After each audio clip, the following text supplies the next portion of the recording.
Assalamualaikum anak-anak. Oke, kali ini kita akan belajar tentang soal cerita KPK dan FPB. Nah, biasanya kita sudah belajar ya tentang mencari KPK dan FPB. Langsung nih, biasanya Bu Rini langsung buat soal. Carilah KPK dan FPB dari bilangan, misalnya 18 dan 20. Nah, kali ini kita akan belajar tentang soal ceritanya dari KPK dan FPB. Jadi, kalau dia bentuknya soal cerita, jadi nanti anak-anak hanya mencari KPK-nya aja atau FPB-nya aja. Nah, kali ini kita akan belajar bagaimana cara menentukannya, oke? Oke anak-anak, nah kali ini kita akan mulai belajar ya bagaimana sih cara anak-anak membedakan apakah soal itu dicari KPK-nya atau soal itu dicari FPB-nya. Nah anak-anak kemarin ada yang sudah dapat materi dari Bu Rini di kelas dan ada juga yang belum dapat materi ya, karena kemarin kita ada agenda Hari Sumpah Pemuda. Buat anak-anak yang belum dapat materinya dari Bu Rini, nanti sambil menyaksikan video ini sambil dicatat di buku tulisnya ya. Nah, kalau soalnya dicari KPK-nya, Rini ulangi, kalau soal itu akan kita cari KPK, berarti di dalam cerita itu atau di dalam soal cerita itu ada kata bersama-sama. Dan dalam soal itu membahas tentang waktu. Nah, waktu itu ada banyak ya nak ya. Ada jam, menit, detik, hari, minggu, bulan, dan tahun. Jadi nanti anak-anak melihat kata di samping angka, apakah ada dari kata ini membahas tentang waktu. Jika iya membahas tentang waktu, maka soal itu dicari KPK aja, cukup KPK-nya saja ya nak ya. FPB-nya tidak perlu karena dia membahas waktu. Nah, ini untuk deskripsi mencari KPK ya, nak. Kemudian kalau misalnya FPB, nah ini Bu Rini tampilkan KPK dan FPB agar anak-anak nanti bisa sambil mencatat dari rumah. Nah, kalau FPB dalam soal itu terdapat kata sama banyak. Nah, sama banyak kalau tadi di KPK bersama-sama, saat di FPB ada katanya sama banyak. Kemudian kalau di FPB itu membahas tentang benda. Jadi kalau misalnya selain waktu itu masuknya ke benda. Jadi kalau misalnya di dalam soal itu membahas tentang kue brownies dan kue cookies, nah itu masuknya ke FPB. Atau misalnya lagi membahas tentang bunga anggrek, bunga mawar, masuknya FPB. Buah anggur, buah apel masuknya FPB. Kemudian buku dan pulpen masuknya FPB. Jadi kalau misalnya kata selain waktu itu masuknya di FPB. Begitu ya anak-anak ya.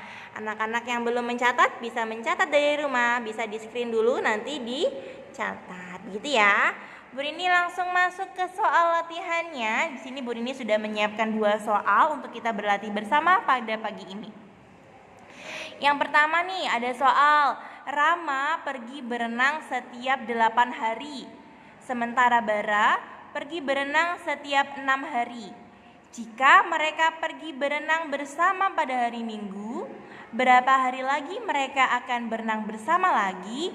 Nah, tadi Bu Rini sudah mengingatkan ya, cara mengetahuinya adalah anak-anak melihat kata di samping angka. Nah, ini ada angkanya, kemudian setelah angka ada kata hari. Kalau tadi hari itu masuknya ke waktu, berarti ini mencari KPK. KPK-nya aja tanpa FPB. Kita cari ya, kita jawab untuk soal nomor 1.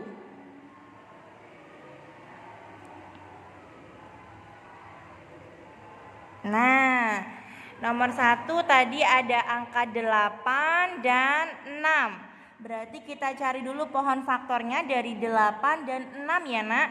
Mulai dari 8 dulu.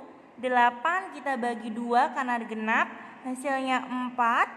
4 genap maka kita bagi 2 lagi, hasilnya 2. Kemudian 6, karena 6 itu bilangan genap maka kita bagi 2, hasilnya 3. Karena 3 sudah prima maka kita sudah cukupkan pohon faktornya. Kemudian kita membuat tabel dari 8 dan 6 karena pohonnya 8 dan 6. Anggota dari 8 itu ada 2 pangkat 3. Oke. Kemudian pada pohon 6 itu ada 2 dan 3. Bu Rini ulangi, karena tadi di samping angka ada kata hari, maka yang kita cari cukup KPK-nya aja. KPK.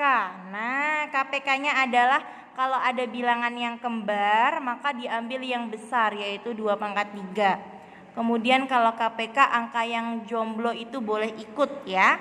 Masuk, berarti kalau ada bilangan berpangkat kita harus jabarkan. 2 pangkat 3 berarti 2 kali 2 kali 2 kali 3. Kita hitung bersama ya nak. Anak-anak dari rumah ikut menghitung juga ya. 2 kali 2 4. 4 kali 2 8. 8 kali 3 24. Maka Bara dan Rama akan berenang bersama lagi setelah 24 hari. Oke, kemudian soal nomor 2. Kita baca bersama. Najwa memiliki 18 coklat dan 20 keju.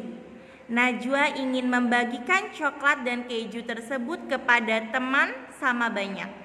Berapa teman Najwa yang menerima coklat dan keju? Nah, kita fokus kepada kata di samping angka. Jadi setelah angka ini ada kata coklat dan keju. Maka ini termaksud kepada benda, yaitu dicari FPB-nya. 18 dan 20 ya nak angkanya. Kita fokus mencari 18 dan 20. 18 dan 20. Oke, 18 itu genap, maka kita bagi 2, hasilnya 9. 9 ganjil, maka kita bagi 3, hasilnya juga 3.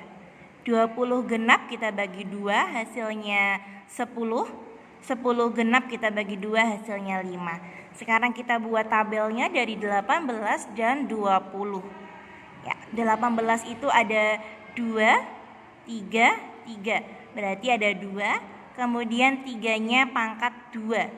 Oke, kemudian di 20 itu ada 2 pangkat 2. Kemudian ada 5, ya nak. Nah, karena tadi ini membahas tentang coklat dan keju, itu masuk kepada benda, ya nak ya. Maka yang dicari hanya FPB-nya aja. Nah, FPB ya. FPB itu syaratnya kalau jomblo dia tidak boleh ikut, berarti 3 sama 5 tidak boleh. Kemudian kalau angka kembar, maka FPB mencari bilangan yang kecil. Maka bilangan yang kecil antara 2 dan 2 pangkat 2 adalah 2. Cukup selesai, tidak ada operasinya. Nah, jadi temannya Najwa yang menerima coklat dan keju itu ada 2 orang. Seperti itu ya nak ya. Anak-anak nanti bisa berlatih di rumah bagaimana cara menentukannya dengan menyaksikan video ini. Kemudian nanti mengerjakan soal-soal latihan yang ada di buku cetak. Seperti itu ya nak ya. Ini akhiri. Assalamualaikum warahmatullahi wabarakatuh.